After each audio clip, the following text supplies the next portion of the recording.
اب یہودیوں نے فلسطین میں زمین کی خریداری کا کام شروع کیا تو کوئی ریاستی ادارہ اس کی روک تھام کے لیے موجود نہیں تھا۔ چنانچہ اس خلا کو علماء کرام نے پر کیا اور آگے بڑھ کر یہ فتویٰ دیا کہ فلسطین کی زمین یہودیوں کے ہاتھوں فروخت کرنا شرعاً جائز نہیں ہے۔ حکیم الامت حضرت مولانا اشرف علی تھانوی رحمۃ اللہ علیہ کی آخری تصنیف ہے، اس میں یہ فتویٰ دیا گیا ہے۔ یہ سوال ان سے بھی کیا گیا تھا اور اس پر ان کا فتویٰ 1353 ہجری کا جاری کرتا ہے، یعنی اب سے کوئی 80 برس قبل۔ گویا یہی وہ دور تھا جب یہودی زمین میں وسیع پیمانے پر زمینوں کی خریداری کر رہے تھے اور فلسطینی دگنی تگنی قیمت کی لالچ میں اپنی زمینیں یہودیوں کو فروخت کر رہے تھے۔ اس پر علماء کرام نے اپنی ذمہ داری محسوس کرتے ہوئے فتویٰ صادر کیا کہ چونکہ فلسطین میں اسرائیلی ریاست کے قیام کا منصوبہ سامنے آ چکا ہے اور زمین خرید کر وہ اس کے لیے بیس بنانا چاہتے ہیں، اس لیے فلسطین میں یہودیوں کو زمین فروخت کرنا شرعاً حرام ہے۔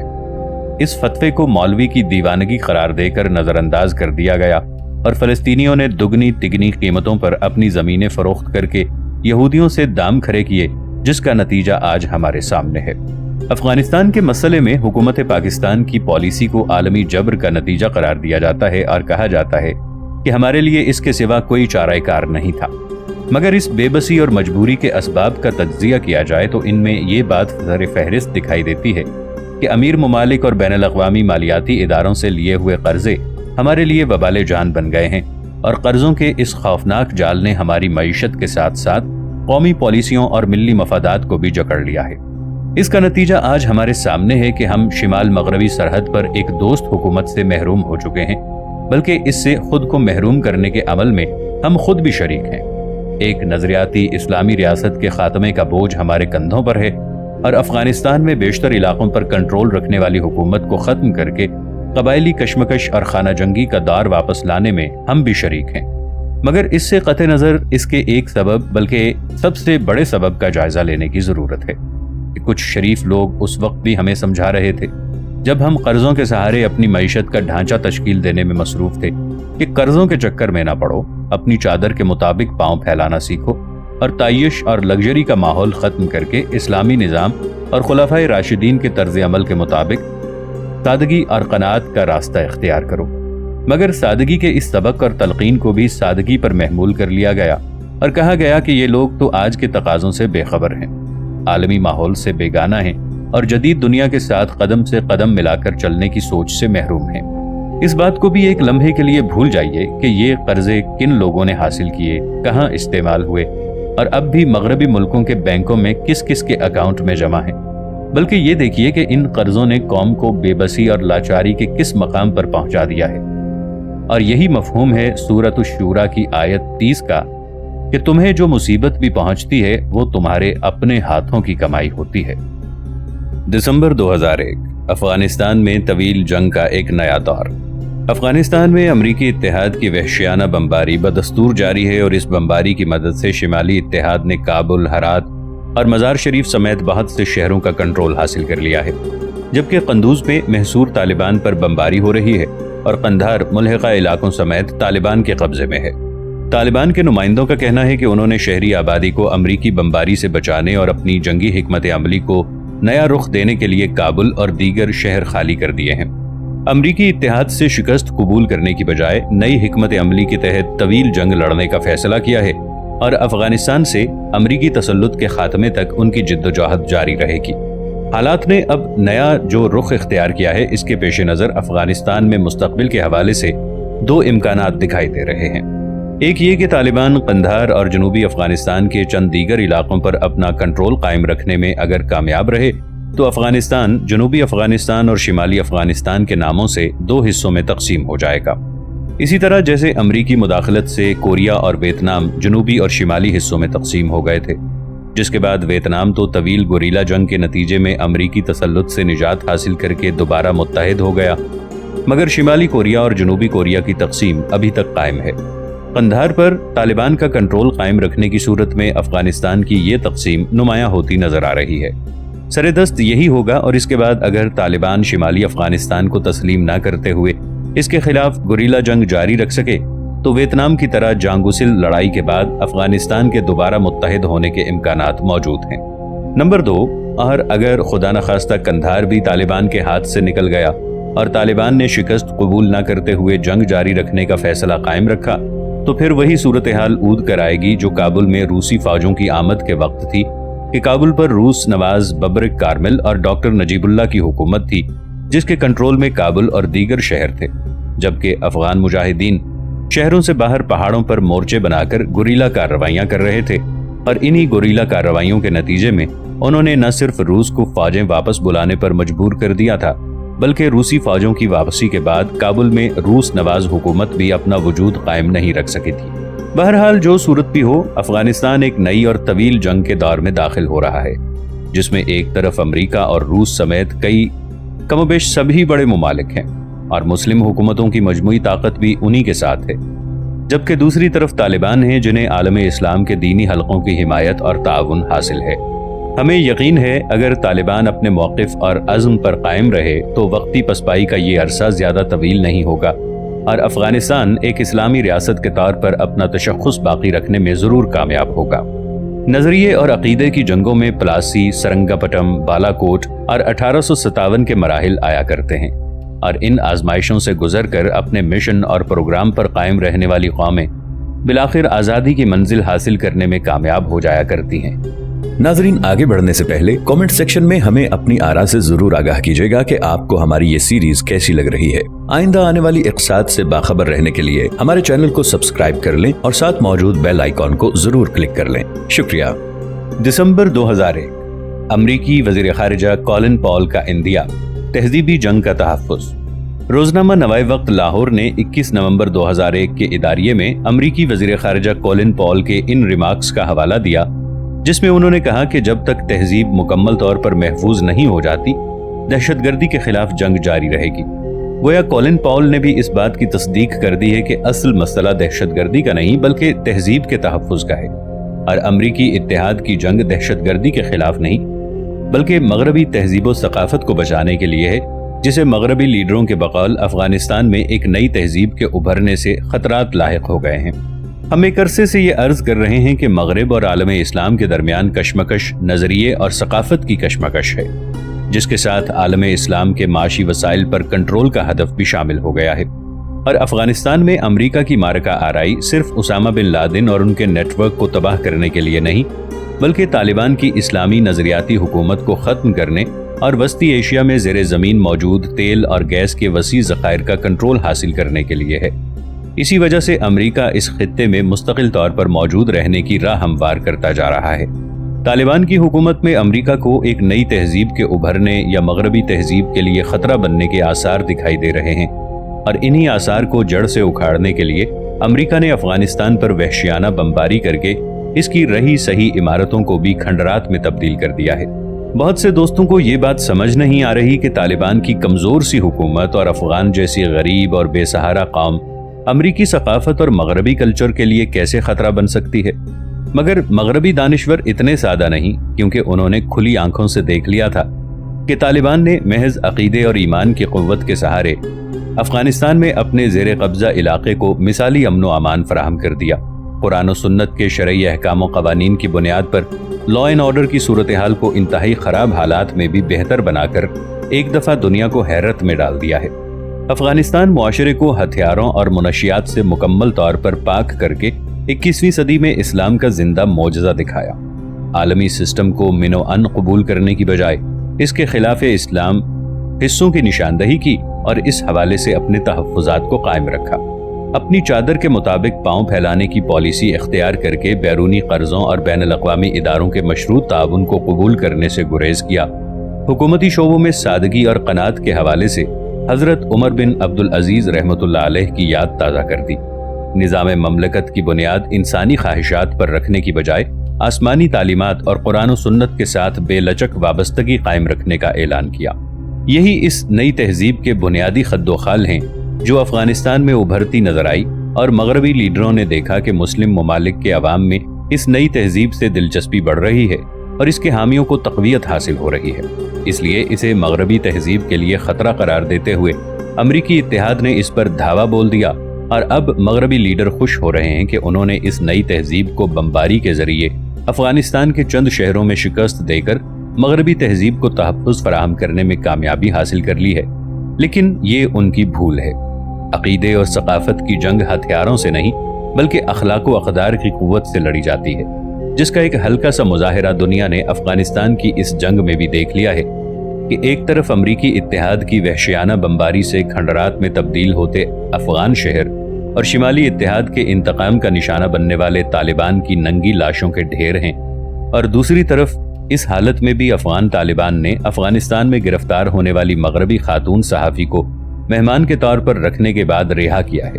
اور عیسائیت کی تبلیغ میں پکڑے جانے والے 8 افراد کو کابل چھوڑتے وقت اپنے ساتھ لے جا کر ان کی محفوظ رہائی کو یقینی بنایا، جبکہ انہی میں سے 2 خواتین نے رہائی کے بعد اخباری بیانات میں کہا کہ طالبان نے انہیں عزت و احترام کے ساتھ بہنوں کی طرح رکھا۔ دونوں تہذیبوں کے منظر دنیا کے سامنے ہیں، اور کولن پال درست کہتے ہیں کہ یہ تہذیب کی تحفظ کی جنگ ہے۔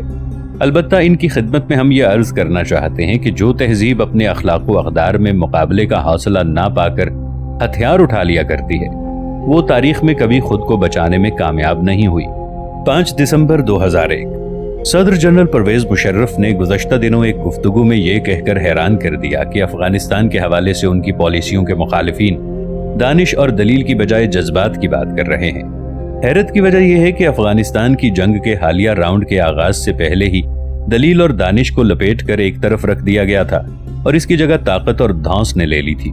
اب جبکہ جنگ خاصی بڑھ چکی ہے اور ایک نئے دور میں داخل ہونے والی ہے، تو جنرل پرویز مشرف کو دلیل اور دانش اچانک کیسے یاد آ گئے؟ 11 دسمبر کے نیو یارک اور پینٹاگون کے سانحات کے بعد جب امریکہ نے اس کا مجرم اسامہ بن لادن کو ٹھہرایا،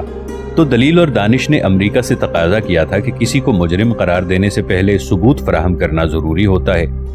اور ان ثبوتوں کے مؤثر ہونے کا فیصلہ بھی مدعی کی بجائے کوئی غیر جانبدار فورم کیا کرتا ہے۔ لیکن دلیل اور دانش کو یہ کہہ کر چپ کرا دیا گیا کہ ہم یہ بات بہتر سمجھتے ہیں، اس لیے تم خاموش رہو۔ امریکہ نے طالبان حکومت سے اسامہ بن لادن کو حوالے کرنے کا مطالبہ کیا، تو طالبان نے دلیل اور دانش کی بات ہی کی تھی کہ ثبوت فراہم کیے جائیں اور فریق کے لیے قابل قبول ٹریبیونل تشکیل دیا جائے، تو وہ اسامہ بن لادن کو حوالے کرنے کے لیے تیار ہیں۔ مگر طالبان کی بات یہ کہہ کر مسترد کر دی گئی کہ چونکہ ہم طاقت رکھتے ہیں اور بالادست ہیں، اس لیے ہم خود ہی مدعی ہیں، خود ہی گواہ اور خود ہی جج ہیں۔ تم ایک غریب اور بے بس قوم ہو، اس لیے تمہارے سامنے کوئی ثبوت پیش کرنا اور تمہارے کسی مطالبے پر توجہ دینا ہمارے سٹیٹس کے منافی بات ہے۔ امریکہ نے جب اقوام متحدہ کے سامنے اپنا کیس رکھا اور اس سے دہشت گردی کے خلاف کارروائی کے لیے NOC مانگا، تو دلیل اور دانش نے ڈرتے ڈرتے وہاں بھی عرض کیا تھا کہ دہشت گردی کی تعریف طے کر لی جائے اور اس کی حدود متعین کر لی جائیں، تاکہ دہشت گردی کے خلاف کارروائی کی زد میں وہ مظلوم اور مجبور اقوام نہ آ جائیں جو اپنی آزادی اور تشخص کے لیے قابض اور مسلط قوتوں کے خلاف صف آرا ہیں۔ مگر دلیل اور دانش کی آنکھوں پر یہ کہہ کر پٹی باندھ دی گئی کہ ابھی اس کا وقت نہیں آیا، ابھی امریکہ کو اپنے ایجنڈے کی تکمیل کرنی ہے۔ جب وہ ایجنڈا کسی فیصلہ کن سٹیج پر پہنچ جائے گا تو دہشت گردی کی تعریف متعین کرنے کی درخواست پر بھی غور کر لیا جائے گا۔ امریکہ نے افغانستان کے خلاف اعلان جنگ کر کے پوری دنیا کو وارننگ دے دی کہ جو اس جنگ میں عملی طور پر ہمارا ساتھ نہیں دے گا اور دہشت گردی کے خلاف ہمارے اتحاد کا سرگرم رکن نہیں بنے گا، اسے دشمن تصور کیا جائے گا۔ دلیل اور دانش نے اس وقت بھی اپنا فرض ادا کیا تھا کہ جنگ میں کسی ایک طرف فریق بننے کی بجائے ایک راستہ غیر جانبدار رہنے کا بھی ہوتا ہے، جو ہر شخص اور قوم کا حق سمجھا جاتا ہے۔ اس حق سے ملکوں اور قوموں کو محروم کر دینا دانشمندی کی بات نہیں ہے۔ مگر دلیل اور دانش کے لبوں پر یہ کہہ کر ٹیپ لگا دی گئی کہ ہر معاملے میں تمہارا بولنا ضروری نہیں ہے، کبھی چپ بھی ہو جایا کرو۔ امریکہ نے پاکستان کو جنگ میں فرنٹ لائن سٹیٹ قرار دے کر اس سے فوری طور پر جواب مانگا کہ دو ٹوک طور پر یہ فوراً بتاؤ کہ تم کس کے ساتھ ہو۔ دلیل اور دانش نے اس وقت بھی جھرجھری لی تھی اور زیر لب منمنائی تھی کہ یہ قومی خود مختاری کے تصور کے خلاف بات ہے، اور پاکستان سے کسی معاملے میں آزادانہ فضا میں فیصلہ کرنے کا حق ہی سرے سے چھین لینا اقوام متحدہ کے ان اصولوں کے بھی منافی ہے جس کا ہیڈ کوارٹر خود امریکہ کے شہر نیو یارک میں ہے۔ مگر یہ کہنے پر دلیل اور دانش کے منہ پر الٹے ہاتھ کی ایسی زوردار چپٹ پڑی کہ اسے دوبارہ یہ بات کرنے کا حوصلہ نہیں ہوا۔ امریکہ نے ورلڈ ٹریڈ سینٹر اور پینٹاگون کے سانحات میں اسامہ بن لادن کے ملوث ہونے کے شواہد پیش کیے اور برطانوی حکومت نے بڑے اہتمام سے انہیں پریس کے لیے جاری کیا، تو دلیل اور دانش نے برطانوی پریس اور ممتاز برطانوی ماہرین قانون کا سہارا لے کر ان کی زبان سے کہا تھا کہ ان پیش کردہ شواہد کی بنیاد پر تو کسی کیس کو قابل سماعت قرار دینا اور مجرم پر فرد جرم عائد کرنا ہی سرے سے مشکل ہے۔ اسے مجرم قرار دینا اور اس کے لیے سزا کا اعلان کرنا ان شواہد کے حوالے سے کیسے ہو سکتا ہے؟ مگر دلیل اور دانش کی اس بات کا جواب یہ دیا گیا کہ ثبوت فراہم کرنا، انہیں عدالت میں پیش کرنے کے قابل بنانا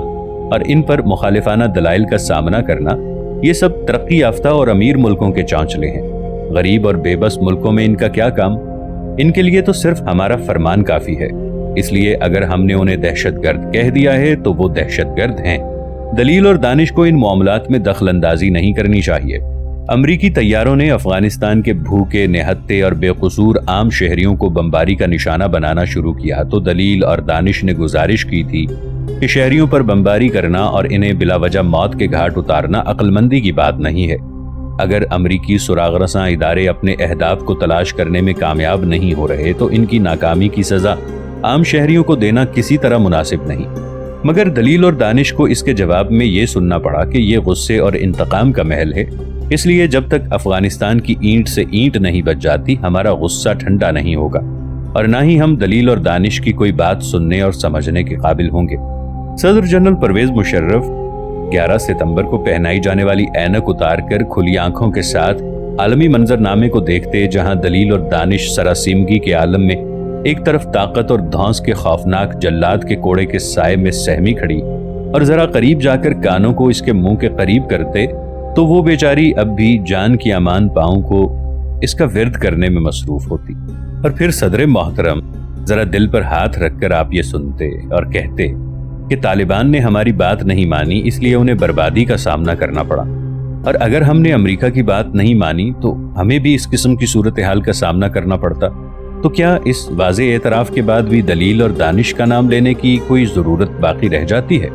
10 دسمبر سن 2001 سلطان ٹیپو شہید رحمۃ اللہ علیہ اور افغان طالبان تاریخی مماثلت۔ افغانستان کے بڑے شہروں پر طالبان کا کنٹرول ختم ہونے سے بعض حلقوں میں افسوس اور حسرت کا یہ تاثر ابھر رہا ہے کہ مدتوں بعد ایک نظریاتی اسلامی ریاست کا عملی نقشہ سامنے آیا تھا، مگر اب اس کا جاری رہنا مشکل نظر آ رہا ہے۔ پھر خدا جانے کب ایسے امکانات پیدا ہوں گے کہ ہماری آنکھیں خدا کی سرزمین پر خدا کے احکام کو نافذ ہوتا دیکھ سکیں گی۔ اول تو یہ بات ہی محل نظر ہے کہ بڑے شہروں میں کنٹرول نہ رہنے سے طالبان کا وجود ختم ہو گیا ہے، کیونکہ طالبان نے بڑے شہروں کو خود خالی کیا ہے اور اپنی فورسز کو وہ ان پہاڑوں پر لے گئے ہیں جن پہاڑوں میں رہتے ہوئے افغانوں نے روسی استعمار کے خلاف 10 سال تک جنگ لڑی تھی اور بالآخر اسے افغانستان چھوڑ دینے پر مجبور کیا تھا۔ اسی طرح مستقبل قریب کا نقشہ بھی یہی نظر آتا ہے کہ طالبان ان پہاڑوں پر مورچہ زن ہو کر امریکی اتحاد کی فوجوں اور ان کے حمایت سے بننے والے کابل حکومت کے خلاف گوریلا جنگ لڑیں گے۔ افغان قوم کی روایات کے مطابق جلد یا بدیر امریکی اتحاد کی فوجوں کو افغانستان چھوڑ دینے پر مجبور کر دیں گے، اور روس کے بعد امریکی پشت پناہی سے قائم ہونے والی کابل حکومت کے لیے بھی اپنا وجود برقرار رکھنا ممکن نہیں رہے گا۔ لیکن اگر خدا نخواستہ طالبان کا وجود ختم بھی ہو گیا اور وہ افغانستان کا کنٹرول دوبارہ حاصل نہ کر سکے تو بھی تاریخ میں ان کا یہ کردار کم نہیں ہے کہ انہوں نے ساری دنیا کی مخالفت اور دشمنی کے باوجود افغانستان میں اسلامی احکام و قوانین کے نفاذ اور اس کی برکات کا عملی نمونہ آج کے دور میں دنیا کو دکھا دیا، اور شرعی قوانین کے ذریعے ایک تباہ شدہ معاشرے میں مکمل امن قائم کر کے یہ ثابت کر دیا کہ آج بھی انسانی سوسائٹی کو امن قرآن و سنت کے فطری قوانین کے ذریعے ہی مل سکتا ہے۔ اس لیے اگر خدا نخواستہ طالبان اپنی حکومت کا تسلسل قائم نہ رکھ سکے تو بھی اس دور میں مکمل شرعی نظام کے نفاذ کا آغاز اور اس کا عملی نقشہ پیش کرنا ان کا وہ روشن کارنامہ ہے جو دنیا میں کسی بھی اسلامی حکومت کے قیام کے لیے ہمیشہ مشعل راہ رہے گا، اور اس کے آغاز کا کریڈٹ ہمارے دور کے حوالے سے طالبان کے نام پر تاریخ کے ریکارڈ میں درج ہو چکا ہے۔ باقی رہی بات ایک اسلامی حکومت قائم ہونے کے بعد اس کے ختم ہونے کی، تو اس سے قبل کئی بار ایسا ہو چکا ہے۔ اندلس میں صدیوں تک اسلامی حکومت رہی ہے جو آج موجود نہیں ہے۔ شہدائے بالاکوٹ نے 1830 میں پشاور میں اسلامی حکومت قائم کی تھی جو 1 سال بھی نہ چل سکی، مگر ان کا مشن بدستور زندہ ہے، اور طالبان کی یہ حکومت بھی اسی مشن کا تسلسل ہے۔ اس طرح کے سانحات تاریخ میں کئی بار ہوئے ہیں، مگر اسلام کو اس سے کوئی فرق نہیں پڑا۔ وہ نہ صرف موجود ہے بلکہ فطری انداز میں مسلسل آگے بڑھ رہا ہے۔ اسلام ایک زندہ مذہب ہے اور اسے قیامت تک زندہ رہنا ہے۔ زندہ جسم میں زخم لگتے رہتے ہیں اور مندمل ہوتے رہتے ہیں۔